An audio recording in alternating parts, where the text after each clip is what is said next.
നമസ്കാരം.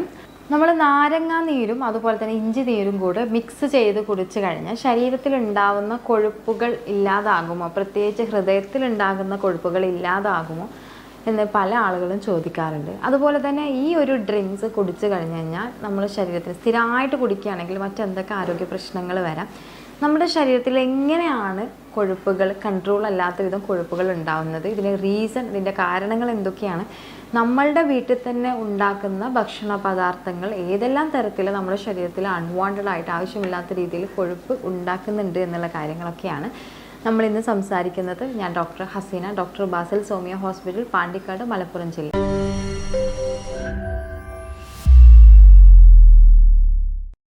നമ്മൾ ആദ്യം തന്നെ പറഞ്ഞ പോലെ നാരങ്ങാനീരും ഇഞ്ചി നീരും ഒക്കെ കഴിച്ചു കഴിഞ്ഞാൽ നമ്മുടെ ശരീരത്തിലുള്ള അൺവാണ്ടഡ് ആവശ്യമില്ലാത്ത കൊഴുപ്പുകൾ പോകുമോ എന്നതിനപ്പുറത്ത് എങ്ങനെയാണ് ഈ കൊഴുപ്പുകൾ ഉണ്ടാകുന്നത് ശരീരത്തിൽ എന്നുള്ളത് നമുക്കൊന്ന് ഫസ്റ്റ് നോക്കാം.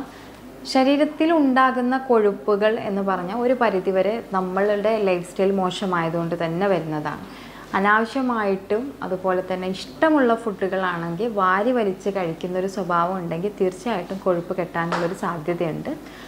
മെയിനായിട്ടും നമ്മളുടെ കരൾ, പ്രത്യേകിച്ച് നമ്മളുടെ കരൾ നമ്മളുടെ ദഹന വ്യവസ്ഥയെ വളരെ നല്ല രീതിയിൽ ബാലൻസ് ചെയ്ത് കൊണ്ടുപോകാൻ ശ്രമിക്കുകയും ഒരു പരിധി കഴിഞ്ഞു കഴിഞ്ഞാൽ നമ്മളുടെ കരളിന് പോലും അതിനെ ബാലൻസ് ചെയ്യാൻ പറ്റാത്തൊരു സിറ്റുവേഷൻ വരുമ്പോഴാണ് നമുക്ക് പല രീതിയിൽ ഇതിൻ്റെ സിംറ്റംസ് അല്ലെങ്കിൽ ലക്ഷണങ്ങൾ, കൊഴുപ്പിൻ്റെ കാര്യങ്ങൾ അല്ലെങ്കിൽ കൊളസ്ട്രോളുകളൊക്കെ പുറത്തോട്ട് നമുക്ക് വിസിബിൾ ആവുന്നത്, പുറത്തോട്ട് നമുക്ക് കാണാൻ പറ്റുന്നത്. അപ്പോൾ സാധാരണ രീതിയിൽ കൂടുതൽ ജനറ്റിക്കായിട്ട് ഇപ്പോൾ ഫാമിലിയിൽ എല്ലാവരും വളരെ തടിച്ച് വീർത്ത് കൊഴുത്തിരിക്കുന്ന ആളുകളൊക്കെ ആണെങ്കിൽ തീർച്ചയായിട്ടും നമുക്ക് അങ്ങനെ വരാനുള്ളൊരു സാധ്യതയുണ്ട്. എങ്കിൽ പോലും ആ കണ്ടീഷൻ വരെ നമുക്ക് കൃത്യമായിട്ടൊരു ഭക്ഷണ രീതി, ലൈഫ് സ്റ്റൈൽ ഉണ്ടെങ്കിൽ പൂർണ്ണമായിട്ടും അതിൽ നിന്ന് ഓപ്പോസിറ്റ്, അതായത് അത് പൂർണ്ണമായിട്ടും നമുക്ക് മാറ്റിയെടുക്കാം എന്നുള്ളത് തന്നെയാണ്. നമുക്കതിൽ പറയാനുള്ളത്, നമ്മൾ എന്തുകൊണ്ടാണ് ഇങ്ങനെ ജനറ്റികപരമായിട്ടൊരു കാരണം അല്ലാത്തൊരു കേസിൽ എങ്ങനെയൊക്കെയാണ് നമ്മൾ ഈ കൊഴുപ്പ് അടിയുന്നത് നമ്മുടെ ശരീരത്തിൽ. നമ്മൾ അൺവാണ്ടഡ് ആയിട്ട് ആദ്യം പറഞ്ഞ പോലെ തന്നെ ഭക്ഷണങ്ങൾ വാരി വലിച്ച് കഴിക്കുന്ന ഒരു സ്വഭാവം ഉണ്ട് എന്നുണ്ടെങ്കിൽ നമുക്ക് എപ്പോഴും ഒരു ഫീൽ ഉണ്ടാവില്ല, അതായത് നമ്മൾ വിശപ്പടങ്ങിയെന്നൊരു ഫീൽ ഉണ്ടാവില്ല. അതുകൊണ്ട് തന്നെ ധാരാളം ഫുഡുകൾ കഴിക്കേണ്ട ഒരു ടെൻഡൻസി വരും. അതിന് പകരം നമുക്ക് കറക്റ്റായിട്ട് ചവച്ചരച്ച് ചെറിയ രീതിയിൽ ഭക്ഷണങ്ങൾ ടൈം എടുത്ത് കഴിക്കുകയാണെങ്കിൽ, അല്ലെങ്കിൽ അത് ഫുഡുകൾ ആസ്വദിച്ച് കഴിക്കുകയാണെങ്കിൽ നമുക്ക് ഫുൾഫില്ലായിട്ടുള്ള ചെറിയ ഭക്ഷണം കഴിക്കുകയാണെങ്കിൽ അത് ഫില്ലായിട്ടൊരു ഫീലിങ്സ് വരും. അപ്പോൾ അത് കൃത്യമായിട്ട് നമ്മൾ ശ്രദ്ധിക്കേണ്ടത്. രണ്ടാമത് വെള്ളം കൂടിയുടെ കുറവ്. വെള്ളം കൂടി കുറയുമ്പോൾ തീർച്ചയായിട്ടും ശരീരത്തിൽ കൊഴുപ്പ് കെട്ടും. മൂന്നാമത്തത് റെഡ് മീറ്റുകളുടെ ഉപയോഗം. റെഡ് മീറ്റുകൾ എന്ന് പറയുമ്പോൾ പ്രത്യേകിച്ച് ബീഫ് പോലെ അല്ലെങ്കിൽ പോർക്ക് പോലെ, അതല്ല എന്നുണ്ടെങ്കിൽ നമുക്ക് കുറച്ചും കൂടി താറാവിറച്ചി ഇങ്ങനെയുള്ള രീതിയിലൊക്കെ ഭക്ഷണങ്ങൾ കൂടുതൽ കഴിക്കുകയാണെങ്കിൽ നല്ല രീതിയിൽ തന്നെ കൊഴുപ്പ് വരാനുള്ളൊരു സാധ്യതയുണ്ട്. നാലാമത്തത് നമുക്ക് ബേക്കറി ഐറ്റംസ്, ഷുഗർ, അതായത് മധുര പലഹാരങ്ങൾ നമ്മൾ ശരീരത്തിൽ ഉണ്ട് എന്നുണ്ടെങ്കിൽ തീർച്ചയായിട്ടും നമ്മൾ അൺവാണ്ടഡ് ആയിട്ട് കൊഴുപ്പ് കിട്ടുകയും അത് ബാക്കി നമ്മുടെ ശരീരത്തിൽ അനാരോഗ്യമായിട്ട് ബാധിക്കുകയും ചെയ്യും. ഇനി കൃത്യമായിട്ടൊരു വ്യായാമം ഇല്ലാതിരിക്കുക, അത്തരം ആളുകളിലും തീർച്ചയായിട്ടും 100% നമുക്ക് ശരീരത്തിൽ കൊഴുപ്പടിയും എന്നുള്ളത് തന്നെയാണ്. കൃത്യമായിട്ട് ഉറക്കമില്ലാതിരിക്കുക, ഇതൊക്കെ ഉണ്ട്, ബട്ട് ഉറക്കമില്ലാതിരിക്കുക, അത്തരം ഒരു കണ്ടീഷനിലും നമുക്ക് ഇങ്ങനെയുള്ള പ്രയാസങ്ങൾ കണ്ടുവരാറുണ്ട് പേഷ്യൻസിൽ. ഇനി നമ്മളുടെ വീട്ടിൽ തന്നെ ഉണ്ടാക്കുന്ന ഭക്ഷണ പദാർത്ഥങ്ങൾ എങ്ങനെയാണ് നമുക്ക് കൊഴുപ്പ് ആയിട്ട് മാറുന്നത്, അല്ലെങ്കിൽ വീട്ടിൽ തന്നെ നമുക്ക് എങ്ങനെയാണ് ഒരു ടോക്സിൻ ഫുഡുകൾ അവൈലബിൾ ആവുന്നത് നമുക്ക് നോക്കാം. ആദ്യത്തെ കണ്ടന്റ് തന്നെ നമ്മൾ അമിതമായിട്ട് ഉപയോഗിക്കുന്ന ചായ, കോഫി, അതായത് പഞ്ചസാര അടങ്ങിയിട്ടുള്ള ചായകൾ കുടിക്കുന്നത് നമുക്ക് ബുദ്ധിമുട്ടുണ്ടാക്കുന്നുണ്ട്. അതുപോലെ തന്നെ നമ്മൾ അതിലോട്ട് കഴിക്കുന്ന സ്നാക്സുകൾ, ഇപ്പോൾ വീട്ടിലുണ്ടാക്കുന്നതാണെങ്കിൽ ശരി, പുറത്തുനിന്ന് വാങ്ങിക്കുന്നതാണെങ്കിൽ ശരി, സ്നാക്സുകൾ, അത് ബേക്കറി ഐറ്റംസ് ആവട്ടെ, മറ്റെന്തെങ്കിലും ആവട്ടെ, എണ്ണക്കടികളാവട്ടെ, പലഹാരങ്ങളാവട്ടെ, ഇത് എന്ത് വേണമെങ്കിലും നമുക്ക് പ്രയാസങ്ങൾ ഉണ്ടാകും. മൂന്നാമത്തത് അൺവാണ്ടഡ് ആയിട്ട് ഓയിൽ യൂസേജ് ഉണ്ടാക്കുക, പ്രത്യേകിച്ച് വെളിച്ചെണ്ണ അല്ലാത്ത ഓയിലുകളുടെ ഉപയോഗം അമിതമായിട്ട് കൂട്ടുക. ആവിയിലുണ്ടാക്കുന്ന ഫുഡുകൾ പരമാവധി കുറയ്ക്കുക. അത്തരം കണ്ടീഷനിൽ ഇപ്പോൾ ചപ്പാത്തി, പൊറോട്ട, ഇതൊക്കെ തന്നെ ചപ്പാത്തി മാവിൽ അധികമായിട്ട് മൈദയുടെ കണ്ടൻറ്റ് കാണാറുണ്ട്. അപ്പോൾ അത്തരം കണ്ടീഷൻ റിക്കറൻ്റ് ആയിട്ട് മൈദയും അതുപോലെ തന്നെ ഓയിലും കൂടെ ചെല്ലുമ്പോൾ തീർച്ചയായിട്ടും നമുക്ക് വീട്ടിലുണ്ടാക്കുന്ന ഫുഡുകൾ തന്നെ ഹാനികരമാവാറുണ്ട്. അതുപോലെ തന്നെ കൊഴുപ്പുകൾ വല്ലാണ്ട് കളയാത്ത റൈസുകൾ, ഇപ്പോൾ നമ്മൾ ഷുഗർ പേഷ്യൻ്റ് അല്ലെങ്കിൽ ഭക്ഷണം കൺട്രോൾ ചെയ്യുന്ന പേഷ്യൻസിനോട് പറയാറുള്ളത്, ഭക്ഷണം വേവിച്ച അരിഭക്ഷണങ്ങൾ നമ്മളൊന്ന് 3-4 തവണ നമ്മളൊന്ന് കഴിക്കുകയാണെങ്കിൽ കുറച്ചധികം കൊഴുപ്പുകൾ കുറയാനുള്ള സാധ്യതയുണ്ട്. ഒരു ടേസ്റ്റ്ലെസ് ആയിരിക്കും, അപ്പോൾ ടേസ്റ്റ് ഇല്ലാത്തതുകൊണ്ട് നമുക്ക് ഒരുപാട് കഴിക്കണമെന്ന് തോന്നില്ല. അപ്പോൾ അങ്ങനെ വേണമെങ്കിൽ ചെയ്യാതെ കറക്റ്റായിട്ട് വെള്ളമൊന്നും ഒഴിക്കാതെ നല്ല നമ്മളുടെ വൈറ്റ് റൈസൊക്കെ ധാരാളം കഴിക്കുകയാണെങ്കിൽ പ്രയാസങ്ങൾ ഉണ്ടാകാം. അൺവാണ്ടഡ് ആയിട്ടും ആവശ്യമില്ലാതെയും ദിവസങ്ങൾ അടുപ്പിച്ചൊക്കെ ഉണ്ടാകുന്ന ബിരിയാണി, അതുപോലെ തന്നെ ഗീ റൈസ്, ഇതൊക്കെ കൂടുതലായിട്ട് മന്തി, ഇതൊക്കെ തന്നെ നമ്മൾ വീട്ടിൽ കുക്ക് ചെയ്യുകയാണെങ്കിൽ ഒരു പരിധിയിലപ്പുറം നമുക്ക് ഓയിലിൻ്റെ ഉപയോഗം കൊഴുപ്പ് കൂടാൻ നമ്മളെ ശരീരത്തിലൊരു കാരണമാകും എന്നുള്ളതാണ് മെയിനായിട്ടും. അതുപോലെ തന്നെ നമ്മളിപ്പോൾ ഇപ്പോൾ ഒരു തവണ രാവിലെ അല്ലെങ്കിൽ രാത്രിയൊക്കെ ഉണ്ടാക്കിയ എണ്ണയിൽ വീണ്ടും പിറ്റേ ദിവസം അല്ലെങ്കിൽ അതിൻ്റെ പിറ്റേ ദിവസമൊക്കെ റിക്കറൻ്റ് ആയിട്ട് നമ്മൾ അതിൽ തന്നെ ഓയിൽ വെച്ചിട്ട് പ്രിപ്പയർ ചെയ്യുന്ന ഫുഡുകളാണെങ്കിൽ അൺവാണ്ടഡ് ആയിട്ട് നമുക്ക് ഇത്രയും പ്രയാസങ്ങൾ ഉണ്ടാക്കും. വീട്ടിലുണ്ടാകുന്ന പ്രത്യേകിച്ച് കുട്ടികൾക്കൊക്കെ കൊടുക്കുന്ന നമ്മൾ ഉരുളക്കിഴങ്ങ് ഫ്രൈ ചെയ്തിട്ട് കൊടുക്കുക, അത്തരം വിഷയങ്ങളൊക്കെ ഉണ്ടാകുമ്പോൾ തന്നെ നമുക്ക് എണ്ണയുടെ കണ്ടൻറ്റ് കൂടും. ഇത്തരം വിഷയങ്ങളൊക്കെ ഉണ്ടാകുന്ന സമയത്ത് നോൺ സ്റ്റിക്ക് പാനുകൾ ഉപയോഗിക്കുന്നത് കുറച്ചും കൂടി നല്ലതായിരിക്കും, അതായത് ഓയിലിൻ്റെ കണ്ടൻറ്റ് കുറച്ച് കൊണ്ടുവരാൻ വേണ്ടിയിട്ട്. അപ്പോൾ ഇതൊക്കെ തന്നെയാണ് വീട്ടിൽ നമ്മളെ ഭക്ഷണ രീതിയിൽ വരുന്ന മാറ്റങ്ങൾ നമുക്ക് ശരീരത്തിൽ കൊഴുപ്പുണ്ടാക്കാൻ കാരണമാകുമെന്ന് പറയുന്നത്. ഇനി ഇതൊക്കെ ചെയ്യുന്നുണ്ട് അല്ലെങ്കിൽ ഇതിന് ഓപ്പോസിറ്റായിട്ട് ഇതിൻ്റെ കൃത്യമായിട്ടുള്ള കാര്യങ്ങൾ മാനേജ്മെൻറ്റും ചെയ്യുന്ന ഒരാളാണെന്നുണ്ടെങ്കിൽ കൂടുതൽ സ്ട്രെസ് ഉള്ള ആൾ, കൂടുതൽ സമയം ഇരുന്ന് ജോലി ചെയ്യുന്ന ആൾ, അതുപോലെ തന്നെ കൂടുതൽ നമുക്ക് വയറ് സംബന്ധമായിട്ട് മറ്റെന്തെങ്കിലും ഗ്യാസ്ട്രബിൾ ബുദ്ധിമുട്ടുള്ള ആളുകൾ, ഇത്തരം പ്രയാസമുള്ള ആളുകളിലൊക്കെ തന്നെ അവരുടെ ശാരീരിക പ്രവർത്തനത്തിൽ കൊഴുപ്പിൻ്റെ ഇത് കാണാൻ പറ്റും. അതുപോലെ തന്നെ ഉറക്കം കറക്റ്റായിട്ടില്ലാത്ത ആളുകൾ കാണുന്നുണ്ടെങ്കിലും നമുക്ക് കൊഴുപ്പ് കൂടി വരുന്നൊരു കണ്ടീഷൻ കാണാം. അപ്പോൾ ഇത്രയും കാര്യങ്ങളാണ് നമ്മൾ ശ്രദ്ധിക്കേണ്ടത്. ഇനി നമ്മൾ ആദ്യം പറഞ്ഞിട്ടുള്ള ഡ്രിങ്ക്സുകൾ എങ്ങനെ നമ്മളെ ഹെൽപ്പ് ചെയ്യും എന്നുള്ളതാണ്. നമ്മൾ നാരങ്ങയുടെ നീരും അതുപോലെ തന്നെ ഇഞ്ചി നീരും, ഇതൊക്കെ തന്നെ പ്രത്യേകിച്ച് ഇഞ്ചി എന്ന് പറയുന്നത് രക്തയോട്ടം അല്ലെങ്കിൽ ബ്ലഡ് സർക്കുലേഷൻ ഇമ്പ്രൂവ് ചെയ്യാൻ സഹായിക്കുന്ന ഒന്നാണ്.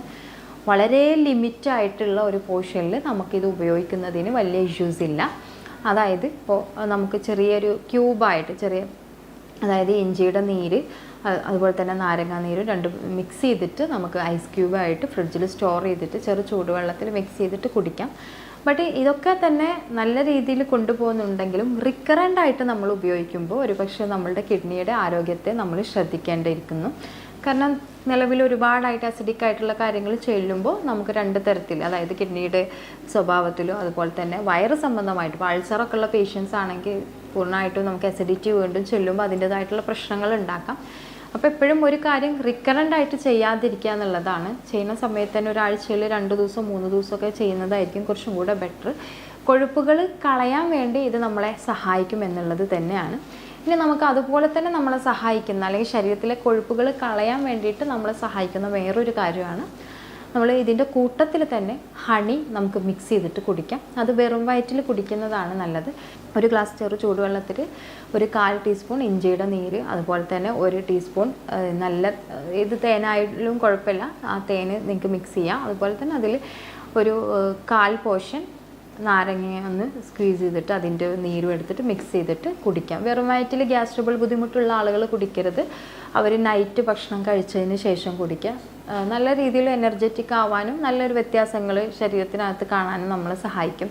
രണ്ടാമത്തത് ഇതുപോലെ തന്നെയാണ്, നമുക്ക് മല്ലിയില ഇട്ട വെള്ളം, അതായത് അല്ലെങ്കിൽ മല്ലി നോർമലി നമ്മളുടെ മല്ലി നമുക്കിതുപോലെ തന്നെ 1/2 ടീസ്പൂൺ മല്ലിയൊക്കെ 1 ഗ്ലാസ് വെള്ളത്തിലിട്ടിട്ട് നല്ലപോലെ വെട്ടിത്തിളപ്പിച്ചിട്ട് അത് വെറും വയറ്റിൽ കുടിക്കുന്നതിന് വലിയ പ്രശ്നങ്ങൾ ഉണ്ടാവാറില്ല. ഗ്യാസ്ട്രിക് കംപ്ലയിൻസുകൾ ഉണ്ടെങ്കിൽ നിങ്ങളത് വെരിഫൈ ചെയ്തിട്ട് വേണം കുടിക്കാനും.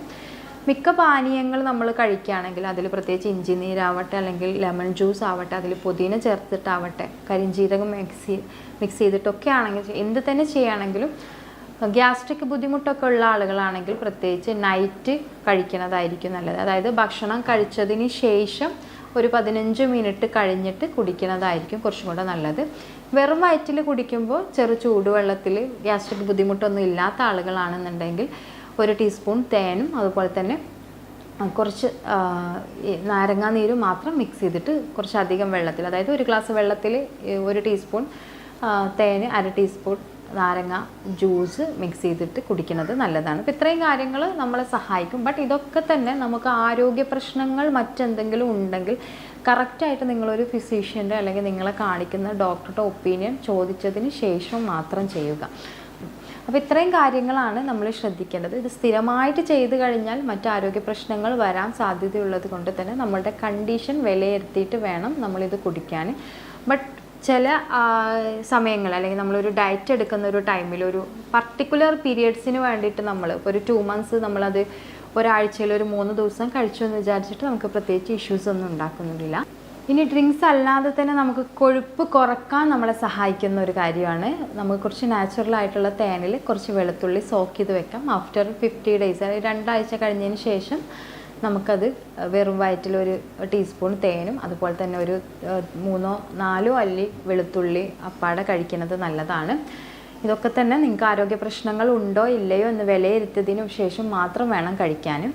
ഇത്രയും കാര്യങ്ങളാണ് നമ്മൾ ശരീരത്തിലെ കൊഴുപ്പ് കിട്ടുന്നതിനെ പറ്റിയിട്ട് നമുക്ക് കൂടുതലായിട്ട് സംസാരിക്കാനുള്ളത്. ഇനി ഇതിൽ മാനേജ് ചെയ്യാൻ പറ്റുന്ന കാര്യങ്ങൾ, അപ്പോൾ നമ്മൾ ഇത്രയും കാര്യങ്ങൾ പറഞ്ഞിട്ടുണ്ടെങ്കിൽ, അല്ലെങ്കിൽ നമ്മുടെ ശരീരത്തിൽ അൺവാണ്ടഡ് കൊഴുപ്പുണ്ടെങ്കിൽ നിർബന്ധമായിട്ടും നിങ്ങൾ എന്ത് ഭക്ഷണം കഴിക്കുന്നുണ്ട് എന്നുണ്ടെങ്കിലും 40 മിനിറ്റ് എക്സസൈസ് മസ്റ്റായിട്ടും ചെയ്യാം.